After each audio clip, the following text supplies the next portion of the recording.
কিছু কিছু মানুষ আপনার সাথে বন্ধুত্ব করবে শুধুমাত্র তাদের কোনো সুবিধার জন্য। হতে পারে আর্থিক সুবিধা, সামাজিক সুবিধা কিংবা অন্য যে কোনো রকম সুবিধা। তারা যে কোনো উপায়ে আপনার কাছ থেকে শুধু আদায় করে নেবে, কিন্তু আপনাকে দেওয়ার বেলায় কখনোই তারা সামনে এগিয়ে আসবে না। এই মানুষগুলো কখনোই আপনার আপন মানুষ নয়।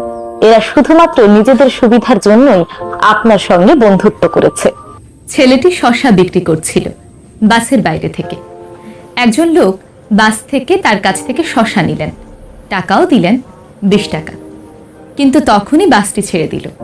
ছেলেটি লোকটিকে তার 10 টাকা ফেরত দিতে পারল না।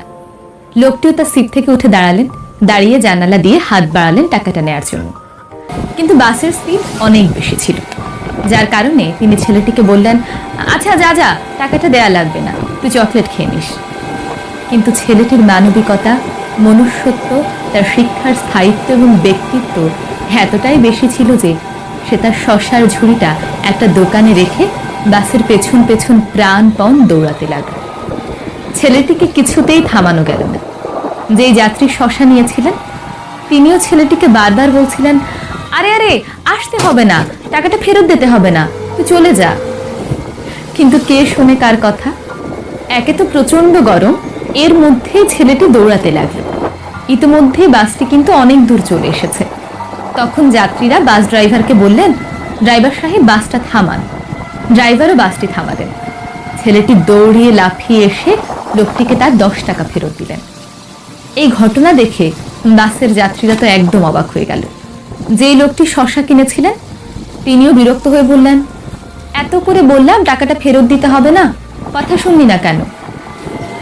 ছেলেটি বলল, না স্যার, লাগবে না, আমি বাড়তি টাকা নেব না। বাসের সব যাত্রীরা তার কথা শুনে মুগ্ধ হয়ে গেল, অবাক তো হয়েছেই।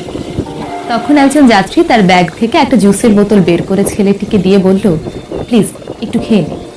ছেলেটিও অল্প একটু মুখে দিল। তার সারা শরীরে ক্লান্তি, কিন্তু চোখে মুখে প্রশান্তি। মনে হচ্ছিল দীর্ঘদিনের একটা দায় থেকে সে মুক্তি পেয়েছে।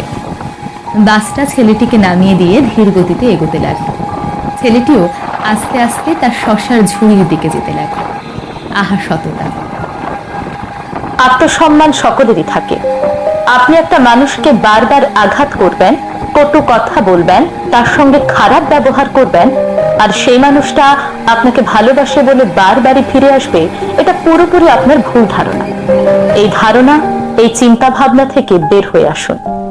কারণ সহ্যের সীমা অতিক্রম করে গেলে আর সহ্য করার ক্ষমতা থাকে না।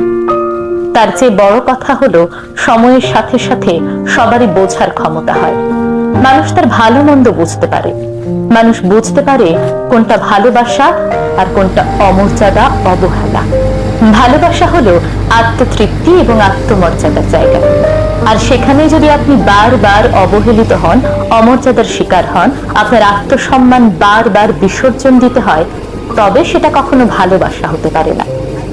প্রাকৃতিকভাবে বিপরীত লিঙ্গের মানুষের একে অপরের প্রতি যে টান থাকে, সেটা হতে পারে। সেখানে কোনো ভালোবাসা নেই, শুধু রয়েছে একে অপরের প্রতি দৈহিক টান, যেখানে ভালোবাসা, মায়া, মমতা কোনো কিছুই কাজ করে না। একে অন্যকে ভালো রাখা নিয়ে কারো কোনো মাথা ব্যথাই থাকে না। সেখানে থাকে এক রাশ চাওয়া পাওয়া, যা পূর্ণ করাই তাদের মুখ্য উদ্দেশ্য হয়ে ওঠে। ভালোবাসা তো সেটাই, যেখানে শুধু দৈহিক টান নয়, আত্মিক টানও থাকবে। একে অপরের প্রতি সম্মান, শ্রদ্ধা, ভালোবাসা তো থাকবেই। তাছাড়াও একে অন্যকে ভালো রাখার একটা জায়গা তৈরি হবে, একটা কমফোর্ট জোন তৈরি হবে। ভালোবাসার জন্য, ভালো রাখার জন্য আর প্রিয় মানুষটাকে পাওয়ার জন্য এটুকুই যথেষ্ট। ব্যাস, এর বেশি কিছুই লাগে না। কিন্তু আজকাল মানুষ ভালোবেসে এটুকুও পায় না, যার কারণে চুক্তি করে দূরে সরে যায়, আর কখনোই ফিরে আসে না। কারণ আত্মমর্যাদা বিসর্জনের চেয়ে দূরে সরে যাওয়াই শ্রেয়।